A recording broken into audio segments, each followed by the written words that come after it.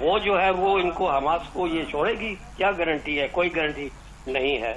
اور جبکہ اسرائیل نے یہ بڑا واضح طور پہ بتا دیا ہے کہ میں جب تک ہر اسرائیلی اپنا حماس کے ممبر یا لیڈر کو مار نہیں دوں گا اور حزب اللہ کو نہیں کروں گا، میں اپنے آپ کو سیف اینڈ سیکیور محسوس نہیں کر سکتا. بالکل صحیح. اور یہی حماس کے لیے جو ہے نا ہوسٹیجز ایک ہی بارگیننگ چپ ہے جس کی وجہ سے وہ ابھی تک کچھ نہ کچھ تھوڑے بہت سیف ہیں. جیسے ہی یہ جو بارگیننگ چپ ختم ہوا، ہوسٹیج ادھر یہ چلے گئے، تو پھر معاملہ جو ہے نا اس کا الٹ ہو جائے گا.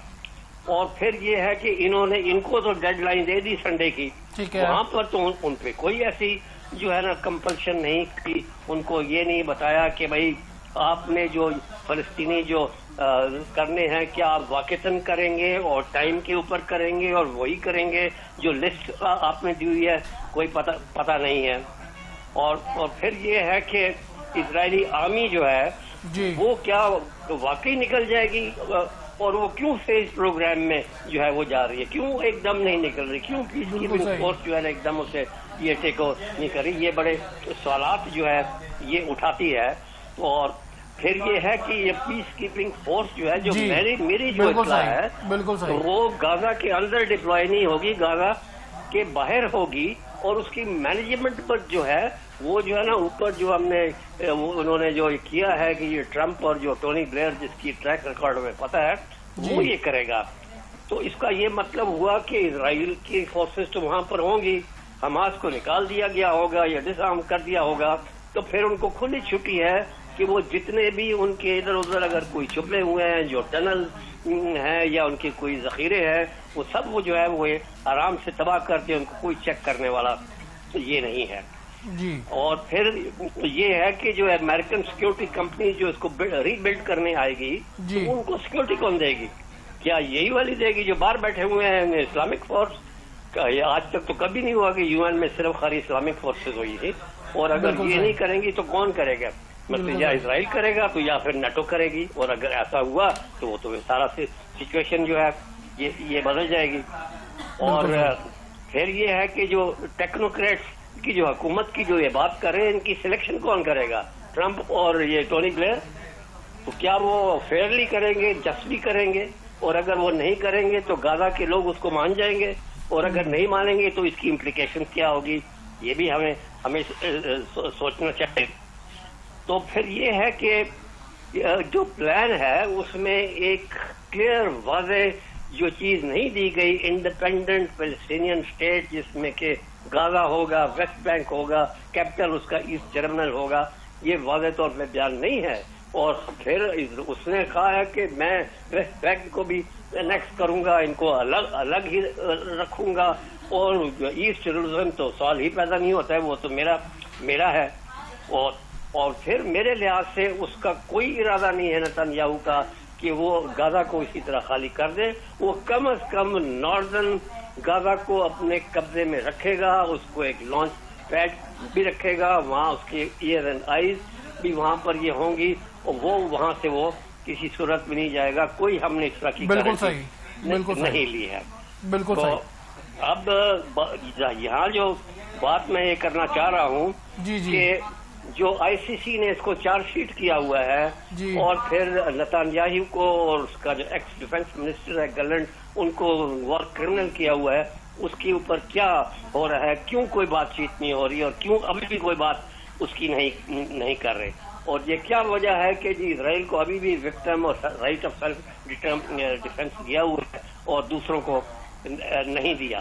اور پھر کیا جو ہے یہ آپ کہہ رہے ہیں کہ ری بلڈنگ جو ہے وہ عرب اسٹیٹس کریں گی، تو اسرائیل کیا کرے گا جس نے سارے غزہ کو ڈسٹرائے کر دیا ہے، ویسٹ بینک کو بھی ڈسٹرائے کر دیا ہے؟ وہ یہ وار ریپریشن وہ کیوں نہیں اس سے مانگتے؟ وہ کیوں نہیں دے گا؟ جو اتنی اس نے 70,000 تو ڈکلیئرڈ ہیں، اصل میں تو 1.5-2 لاکھ ہیں، وہ ان کی جو کمپنسیشن یہ کون کرے گا؟ یہ کوئی بات نہیں کرے گا. پھر یہ سمود جو فلوٹلا ہے اس کا اپنی دنیا نے یہ دیکھ لیا کہ کس جو طریقے سے انہوں نے ان کو ڈسرپٹ کر کے اور ان کو ساروں کو یہ ڈیٹین کر دیا ہے. اور دنیا دیکھ رہی ہے، اپنا اسلامک ورلڈ بھی دیکھ رہا ہے، کسی نے ایک انگلی نہیں اٹھائی، کسی نے ان کی مدد نہیں کی. بالکل صحیح. جی thank you so much brigadier صاحب for your time and information. جی تابر صاحب کیا کہنا چاہیں گے؟ یہ بڑا کریٹیکل ایشو جو ہے اس ٹائم چل رہا ہے حماس کا, اور اس ٹائم حماس جو ہے ٹو سم ایکسٹینڈ یہ ایگری کرتا ہے, مگر پہلے بھی اسرائیل کا ٹریک ریکارڈ صحیح نہیں رہا. ہماری پروگرام میں جنرل قیوم صاحب نے یہ بات کی کہ اسرائیل نے پہلے لوگوں کے ساتھ کانٹریکٹ کیا, کہ امن کا کانٹریکٹ کیا, ان سے ویپن لیے, پھر انہیں لوگوں کا قتل عام کیا. کیا کہیں گے آپ اس کریٹیکل ایشو پہ؟ دیکھیں بریگیڈیئر صاحب نے بڑی وضاحت کے ساتھ تبصرہ کیا ہے. میں صرف یہ کہوں گا کہ اگر تو ہم ایک جسٹ ورلڈ کے اندر رہ رہے ہوتے جہاں انصاف ہوتا, تو آئیڈیلی یہ ساری ریاستیں مل کے اسرائیل کی جو ڈیفنس فورسز ہیں ان کو ڈسارم کرتی. نیتن یاہو کو وار کرمنل ڈکلیئر کر کے نیورنبرگ کی طرح ورلڈ وار کے بعد ان لوگوں کو پھانسیاں ہوتی کہ جنہوں نے بچوں کو 30,000 بچوں کو جنہوں نے یہ کہہ کے قتل کر دیا کہ یہ ہیومن شیلڈز ہیں, جنہوں نے اسپتالوں کے اوپر بمباریاں کی, جنہوں نے جو ہے نہ کوئی لحاظ کیا بھوک اور پیاس, اور جو لوگ بیچارے پانی کا ایک گلاس لینے کے لیے آ رہے تھے, ایک بچی کو جو ہے وہ پانی کا کین لے جاتے ہوئے انہوں نے اس کو ڈرون سے ہٹ کیا, صحافیوں کو انہوں نے ہٹ کیا. تو یہ دنیا میں انصاف تو کہیں بھی نہیں بچا. یہ اس وقت جو معاہدہ ہونے جا رہا ہے اس کی صرف ایک پہلو جو ہے وہ یہ ہے کہ کسی بھی طرح یہ نسل کشی جو ہے وہ روکی جائے. اس کے لیے جو مسلمان ممالک سامنے آئے, نیک نیتی سے آئے, میں یہ سمجھتا ہوں کہ بہت سینسٹیو یہ معاملہ تھا, اس پر بہت ذمہ داری کے ساتھ ٹویٹس کی جانی چاہیے تھیں. اس کو مزید جو ہے ان کے ایکشنز کیونکہ میٹ نہیں کرتے, ان کے ایکشنز بالکل اپوزٹ ہوتے ہیں. اسرائیل کی آپ نے بات کی, ہر دفعہ انہوں نے معاہدہ توڑا, نیگوسیشنز کے لیے قطر میں بلا کر ادھر انہوں نے میزائل فائر کیے. تو یہ ان کا رویہ ہے, اور اس کو یہ کتنا آگے جائے گا یہ تو بات کی بات ہے, لیکن ہم یہ سمجھتے ہیں کہ فلسطین کی زمین کا کوئی بھی فیصلہ ہو تو اس کا حق صرف فلسطین کے لوگوں کا ہے. حماس کہیں سے بھی دہشت گرد نہیں ہے, وہ وہاں کے لوگ ہیں, مزاحمتی تحریک ہے. جو وہ فیصلہ کریں گے اپنے لوگوں کے لیے, میں یہ سمجھتا ہوں کہ ہم سب کو اس کی تائید کرنی چاہیے. Thank you so much Tabish صاحب for your time and information. جی ناظرین, جیسا کہ آپ نے سنا, تابش صاحب نے بڑا اسٹریٹ فارورڈ کہا کہ بھارتی آبی جارہیت ایسے ہی جاری رہے گی. اگر پاکستان کو, پاک فوج کو ان کے ڈیم اڑانا بھی پڑتے ہیں تو انہیں اڑایا جائے. اور عوام سے 7 نیوز کی یہ اپیل ہے کہ برائے مہربانی سلاب, زدگان اور جلال پور, پیروالا, ملتانی, ان علاقوں کا وزٹ کریں, اور امیر لوگ جو ہے ضرور وہاں پہ ڈونیشن دیں, خود وزٹ کریں, اور لوگوں کی جو ہے ایک روشنی بنے ان کے لیے, اور ان کے لیے آپ سامان لے کے جائیں, کھانے کی اشیاء لے کے جائیں, اور ان کی ہیلپ کریں. اپنے ہوسٹ عمر نذیر کو اجازت دیجیے, انشاءاللہ نیکسٹ پروگرام میں جلد ملاقات ہوگی. اللہ حافظ.